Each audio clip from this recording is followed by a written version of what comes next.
Еврорадио.FM. Вітаю ўсіх слухачоў Еўрарадыё. Студыі для вас працуе Зміцер Лукашук, і гэта сумесны стрым Еўрарадыё і Е-прамовы, які, як звычайна, можна не толькі слухаць, але і глядзець праз акаунты Еўрарадыё у сацыяльных сетках Facebook, Аднакласнікі, ВКонтакце і на канале YouTube. Я выбачаюся, от расхваляваўся, таму што вот зусім недавно, здаецца, была у нас у гасцях пісьменніца Ганна Северынец. Мало таго, яшчэ і зусім недавно у ідэі X яна такія выдатныя, шыкоўныя думкі пра нацыянальную ідэю выказвала. Мы прэзентавалі яе кнігу «Гасцініца Бельгія». Не прайшло і месяца, як прэзентуем новую чарговую кнігу спадарыні Ганны. Яна называецца «Вакол Пятра Глебкі». У мяне такое ўражанне, што вы вось супер прадукцыйны нейкі аўтар, не паспелі одну кніжку здаць у друк, як ужо імгненна напісалі другую кніжку. Ці ўсё ж таки не ўсё так лёгка, не данцова вы ўсё? Не, ну, па-першае, «Вакол Пятра Глебкі» я не напісала, а уклала. Гэта ўсё ж таки кніга, складзеная з архіўных дакументаў. Па-другое, яны неяк, это адначасова праца ідзе, звычайна. Архіўная праца – гэта адзін момант, мастацкая праца над мастацкім тэкстам – гэта другі, таму над Глебкам і над Бельгіяй працавала адначасова, але гэта розныя зусім сусветы і розныя інструменты, якія прыкладаю. Таму, канешне, тут сэнс не ў прадуктыўнасці, а ў том, што так супала.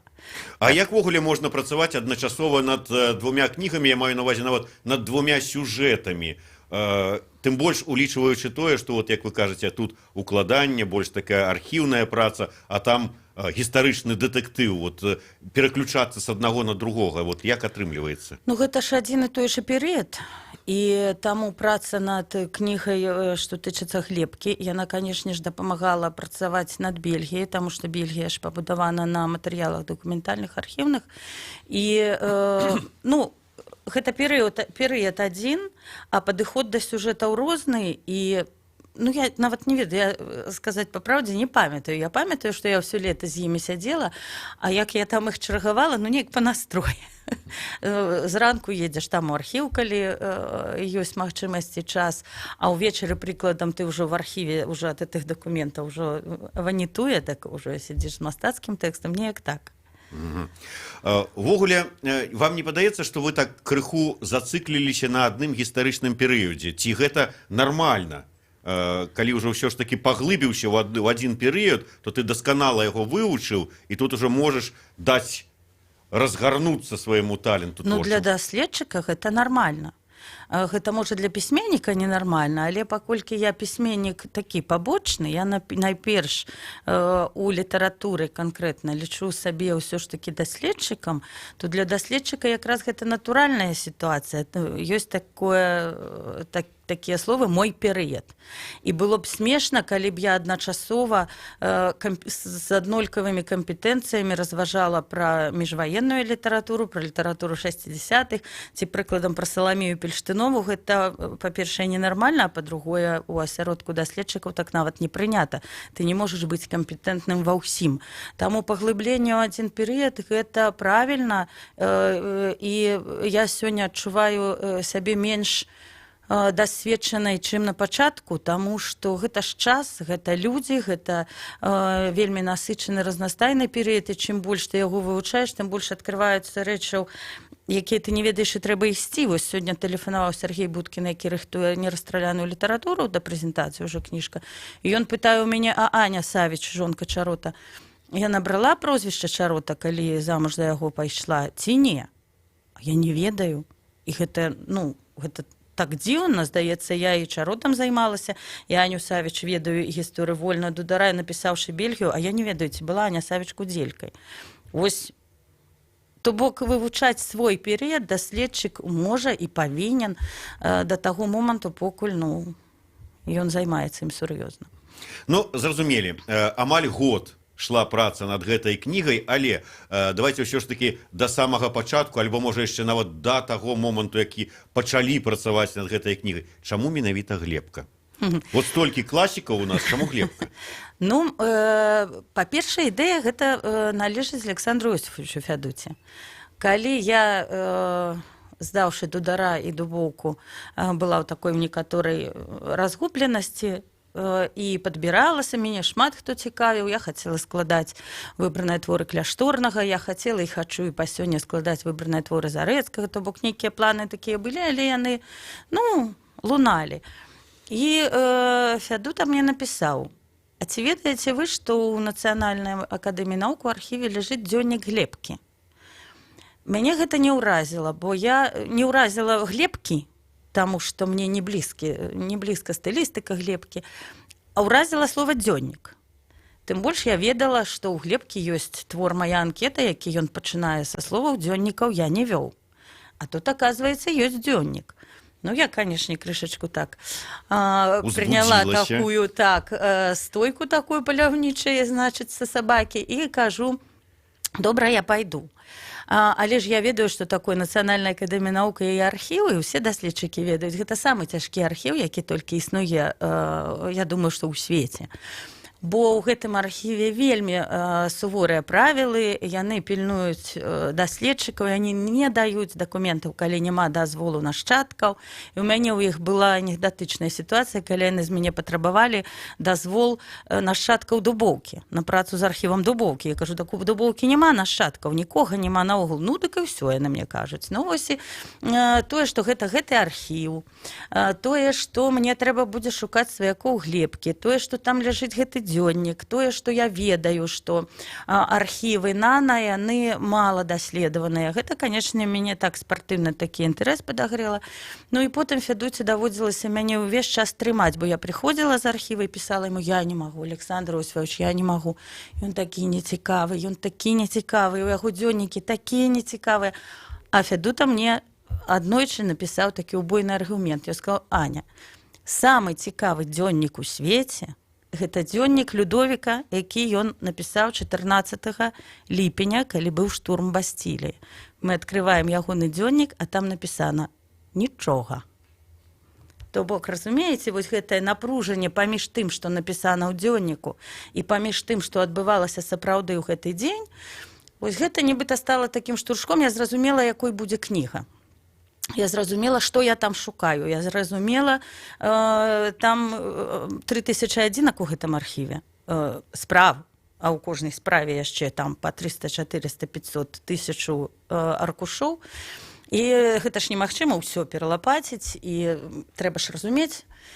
І вось тады ў мяне нарадзілася вось тая ідэя, якая стала такім рухавіком, і на якой я ўжо вельмі з вялікім захапленнем працавала над кнігай. Глебка жыў такі час і пражыў такое жыццё, што вось напруга паміж такой спакойнай паверхняй, ён жыў бы матыль, як напісаў Кузьма Чорны, і паміж тым, што адбывалася вакол яго, паміж тым, якія людзі пісалі да яго, прыходзілі да яго, в якія дні гэта адбывалася.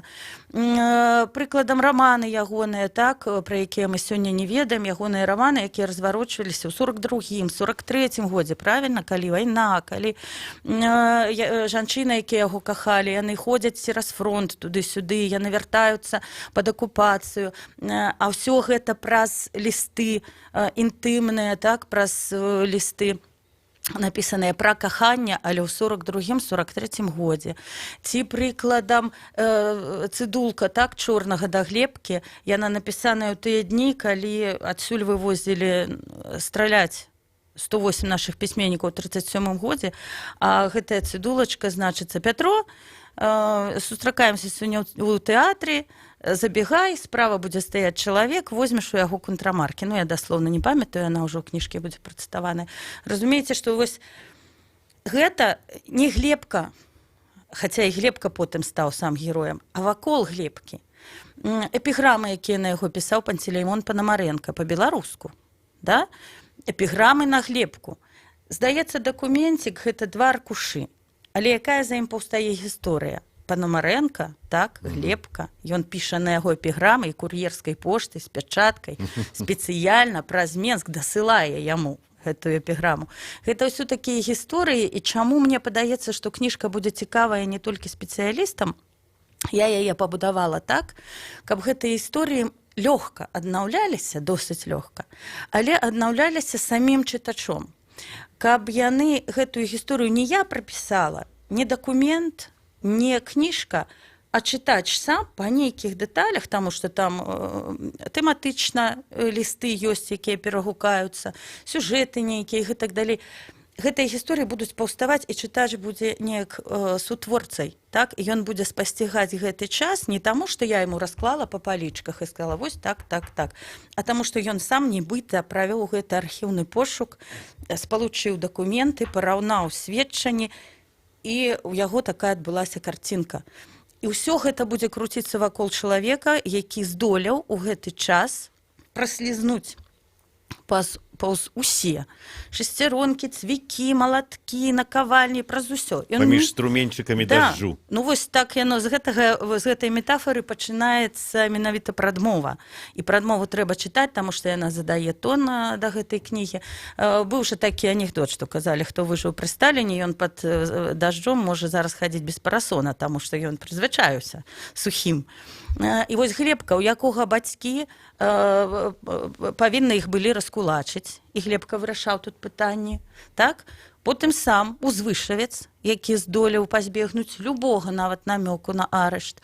Потым чалавек, у якога жонка працавала ў акупацыі і адступіла разам з немцамі. Не тое, што проста яна працавала ў акупацыі. Яна адступіла разам з немцамі, выехала. А кім яна працавала падчас акупацыі? Журналістам на радыё. Яна працавала на радыё, і ёсць момант, вось ён будзе адлюстраваны там у гэтых дзённіках, у кнізе, калі Глебка ж не ведаў, ён ведаў, што яна в акупацыі, але ж ён не ведаў, што яна робіць. І вось момант, калі ён упершыню па радыё чуе яе голас. Калабарацыянісцкае радыё, якое яны ненавідзелі, але ж слухалі, канешне. І ён чуе, што выступае Ніна. І ў дзённіках адлюстраваны гэты дзень, гэты вечар, усё тое, што ён перажываў. І што яшчэ цікава, Глебка сапраўды чалавек, у якога няма харызмы, пісьменнік. Чалавек як чалавек, але, ведаеце, ёсць такія пісьменнікі, якія могуць пісаць што заўгодна, але там не будзе харызмы. Яно будзе, чытаеш, як картонку жуеш. І зноў жа, напруга паміж тым, нам лёгка паставіць сабе на месца Глебкі, чалавеку з уражаннем, так? Чалавеку, які можа нешта там прыдумаць сабе, і мы разумеем, што павінен адчуваць чалавек. І ідзе такі вельмі сціплы па эмоцыях тэкст, праз які мы разумеем, што б'ецца вось гэта напруга часу, не Глебкі, а часу. І ў гэтым сэнсе Глебка адзін з самых цікавых, бо нам не замінае ягоная асабістая эмоцыя у тэксце, ягоных дзённікаў, ягоных запісных кніжак. Там рассыпаны такія моманты, як яны там з коласам ідуць, нейкі магазинчык, грузіны трымалі магазинчык, там налівалі грузінскія віны, а ў закуточку яны дазвалялі пісьменнікам піць. Толькі пісьменнікам. Заводзілі туды, вось колас з Карапівой, з Глебкам там перыядычна сядзелі. Каб гэта пісаў Лужанін, апісваў гэты момант, мы б тут атрымалі такі тэкст багаты пра гэта, ці калі пра гэта пісаў прыкладам той жа Дудар, таму што яны шчырыя, эмацыянальныя, у іх это все так расквітае. І як піша Глебка. І ў нас зноў жа ўзнікае вось гэта напруга паміж нашым уласным адчуваннем і тэкстам Глебкі. Вось это ў гэтай кнізе будзе такое вельмі цікавы момант. Акрамя фактуры, бо фактура вельмі багатая, канешне. Мы перервемся на невеличкую паузу. Короткий выпуск новинок на Еврорадио. Я нагадаю, что у нас у гостях письменница Ганна Северинец, и мы рассказываем, разважаем про ее новую книгу «Вакол Петра Глебки». Слухайте нас, вернемся праз хвилину.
Єврорадіо. Новини – наша справа.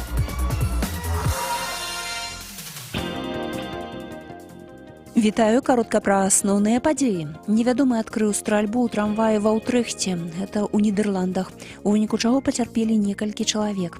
У цяперашні час на месцы здарэння працуе антытэрарыстычнае падраздзяленне паліцыі.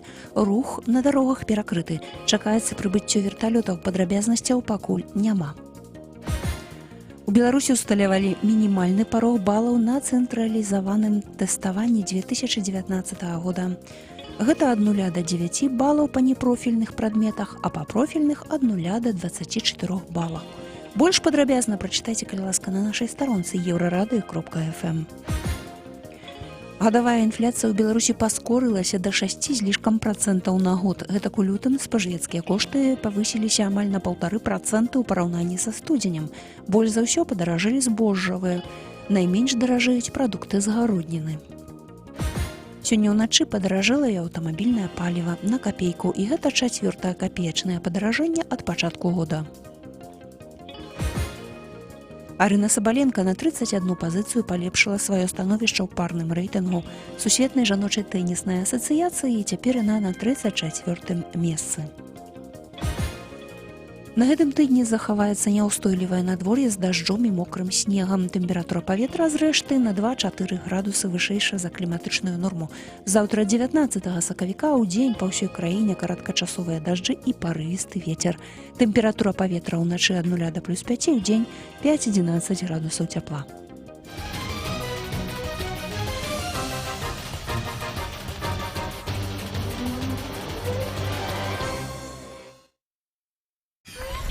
Еврорадио.fm.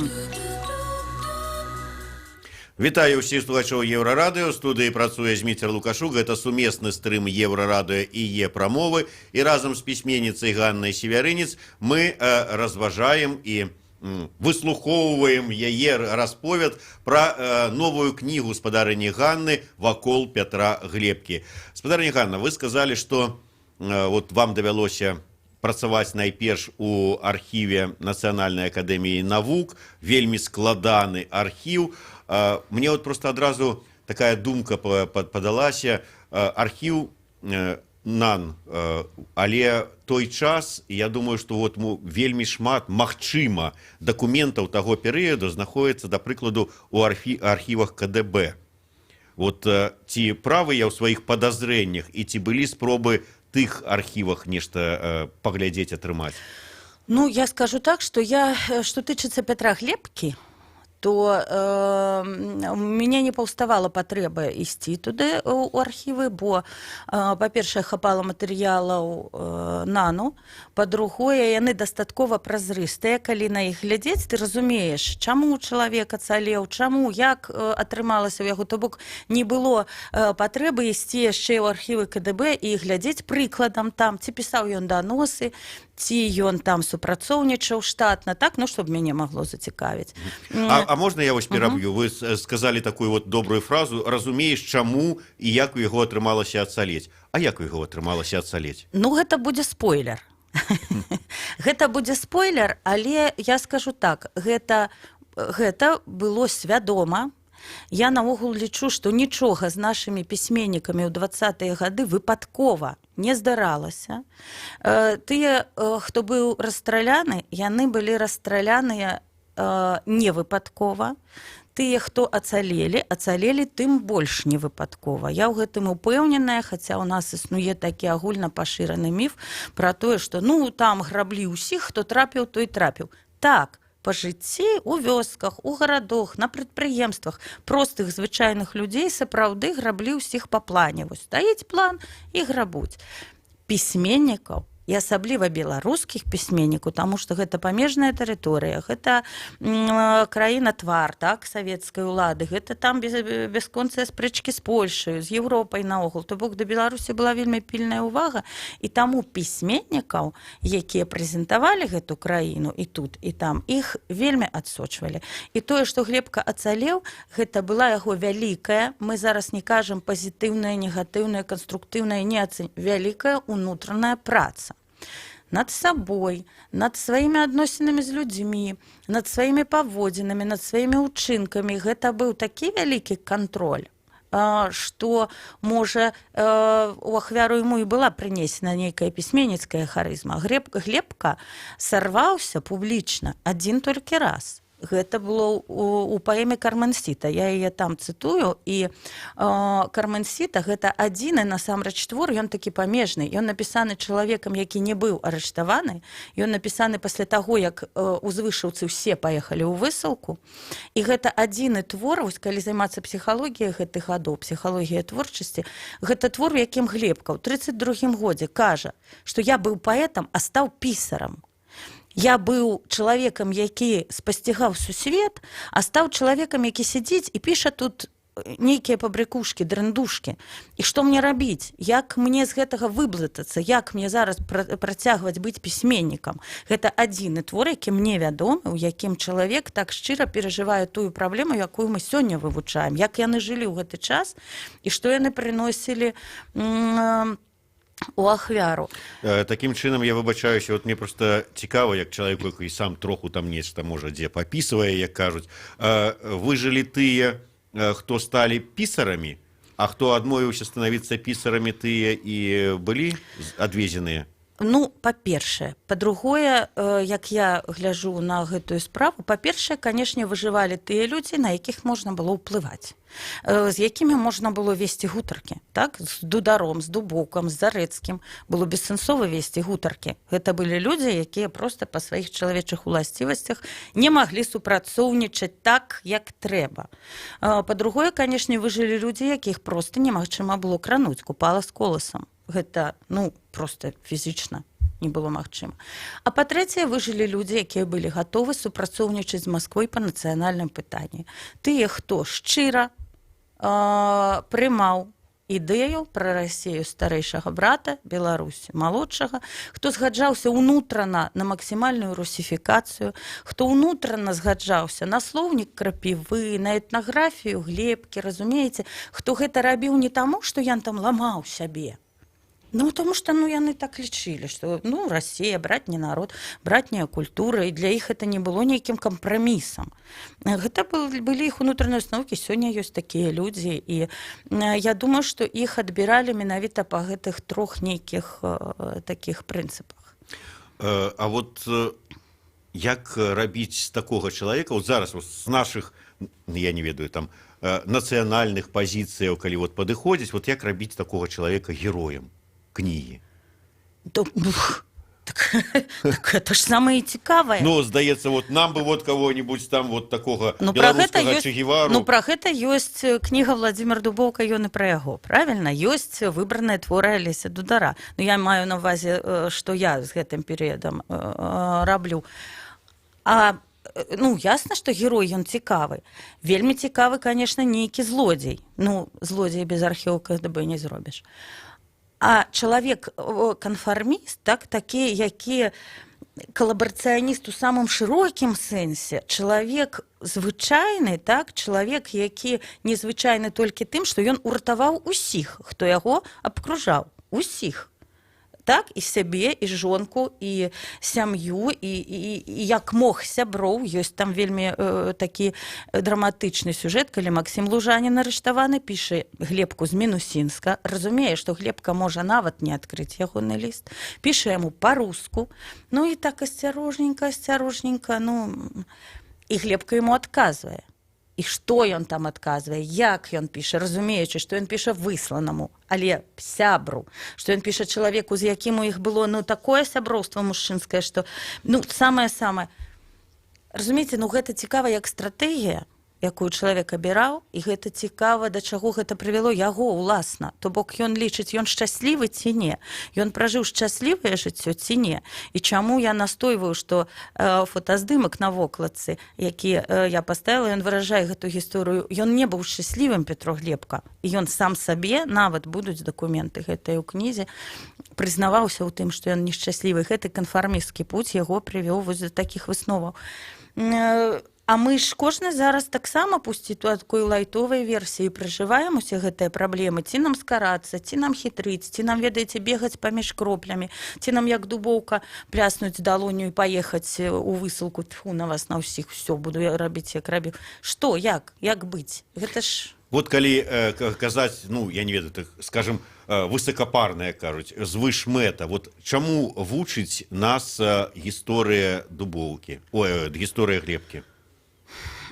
Яно вучыць нас таму, што жыццё вельмі складанае, і кожны твой крок, ён не павяртальны назад. І ўсё, што ты робіш, ці гэта свядома, ці гэта пад нейкім уплывам эмоцый, ці гэта выпадкова, і ты там толькі... Яно ўсё кладзецца табе ў жыццё. І ў нас няма іншай магчымасці яго пражыць, і за ўсё будзе сплочана. Пытанне коштаў і пытанне таго, што ты дазваляеш сабе рабіць, наколькі ты сур'ёзна робіш внутры сябе выбары. Я б сказала так, але я не ведаю, ці яна гэтаму вучыць. Можа, яна гэтаму і не вучыць, але гэта тое, што я ў ёй пабачыла. Я яшчэ раз хочу вярнуцца да архіваў, да вашай працы в архівах і да гэтых знойдзеных вами там дакументаў. Увогуле, якія цікавосткі яшчэ, вот, ну, калі браць менавіта вот, архіў Глебкі, якія цікавосткі, якія, можа быць, да гэтага часу не былі вядомыя, ну, шырокай публіцы, вы там знайшлі, і вот, на ваш погляд, чаму до гэтага часу яны вот там ляжалі, нікім не запатрабаваныя? Ну, я так скажу, з архівам Глебкі спрабавалі працаваць. Нагадаю, што гэта архіў вельмі складаны, і ў яго прабіцца гэта вельмі цяжка. Дакументы з гэтага архіву друкавала Яніна Кісялёва, і там будзе ў каментарах пазначана.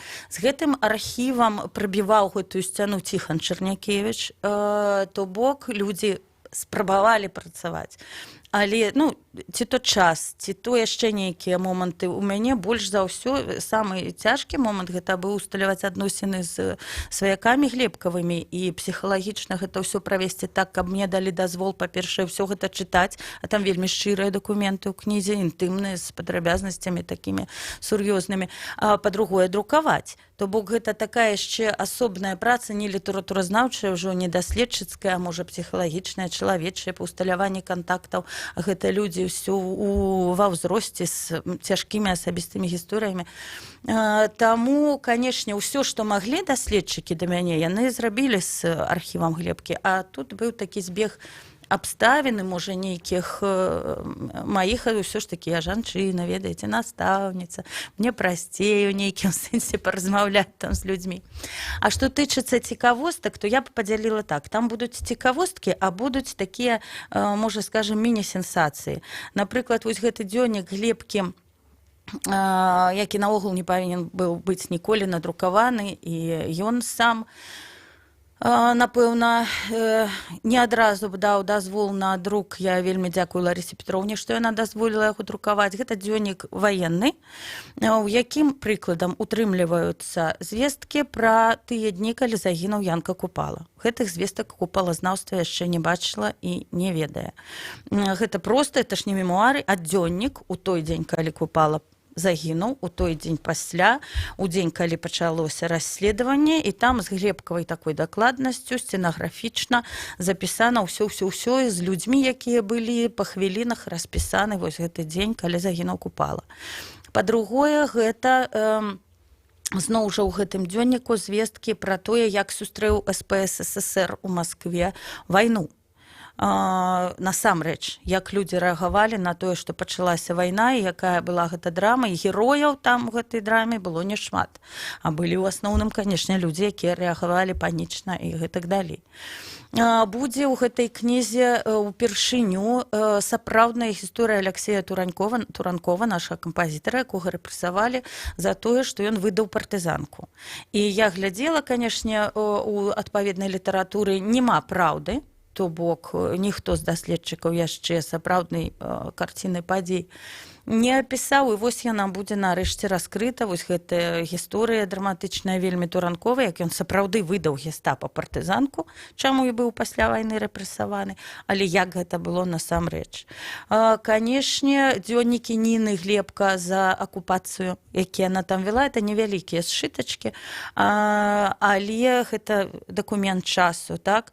Будзе лісты, якія напісалі Глебка ў Берлін, а Ніна з Берліна, якія суправаджаюць вось гэтую знакамітую історыю. Нібыта Панамаренко паслаў асабісты свой самалёт, каб вывезлі Ніну. Всё гэта вось будзе паказана ў лістах. Там шмат такіх рэчаў, якія будуць цікавыя даследчыкам і чытачам, вось якім цікавая гэтая тэма. Яшчэ вот один момант, тут ужо да, скажем так, прасоўвання вашай новай працы у шырокую публіку. Калі гаварылі мы з вами пра гатэль Бельгія, то мы сышліся на тым, што гэта вось такі беларускі гістарычны дэтэктыў, хто любіць трох мушкетёраў, Дюма і гэтак далей. Не, ну не зусім так. Ну, роман, роман, гістарычны роман. Прыцягнуць жа ж увагу, зацікавіць трэба было, господі, ну, вы як не разбіраецеся ў рэкламе. Вот мы казалі пра тое, што людзей зацікавіла, і сапраўды там чытаецца лёгка, гістарычна, вот, і пра, нарэшце, не пра нейкую Францыю сярэднявечча, а сваю, пра Беларусь. Гэты раман. Ну, гэта не роман, гэта дакументальная кніга. Вот, я пра той і кажу. Дакументальная кніга. Зараз людзі нас паслухаюць, так, дакументальная кніга, ну да, Беларусь, там ўсё, ну ўсё будуць гэтыя архіўныя дакументы выкладзеныя, а я вот не асабліва люблю гэтую ўсю сухату чытаць. Не-не-не. Вот все ж таки ёсць там, вот, давайте нам, не, давайте цікавосткі, давайте нам замануху, як кажуць, такую вот, што і нават тыя, хто любіць чытаць, вот я параўнаю, Пікуля, напрыклад, дзе там было таксама шмат дакументаў, но чыталі не атрываючыся. Вот можна параўнаць? Ну, калі б гэта быў мастацкі раман, то можна было б параўнаць.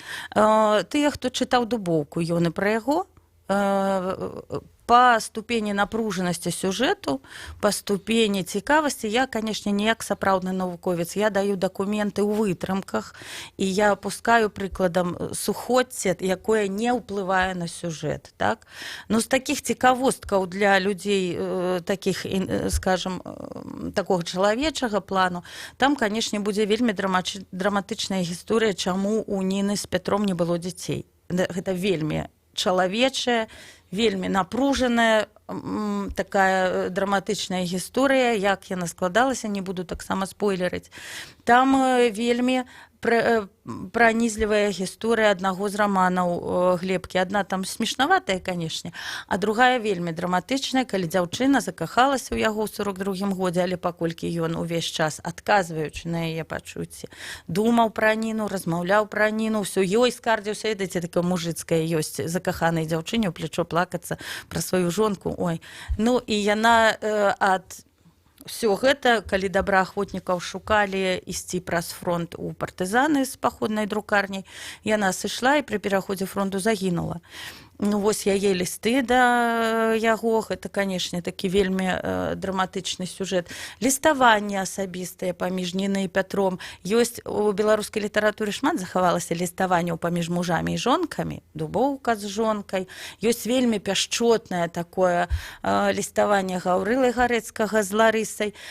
То Пятро, Глебка і Ніна маглі б паспрачацца за суперкубак па пяшчотнасці сваіх лістоў. Дзякуй вялікі, вымушаны вас перарваць. Адно папярэжу, гэта не проста зборка архіўных дакументаў. Там вам і сюжэтныя лініі, там вам і дыялогі, там вам і каханне, і разбітыя сэрцы, і здрады, і ўсё, што заўгодна. Як заўсёды цікава у Ганны Севярынец. Ганна Севярынец, Зміцер Лукашук, сумесны стрым Еўрарадыё і Е-прамовы. Чакайце, вакол Пятра Глебкі хутка ўжо з'явіцца ў продажы.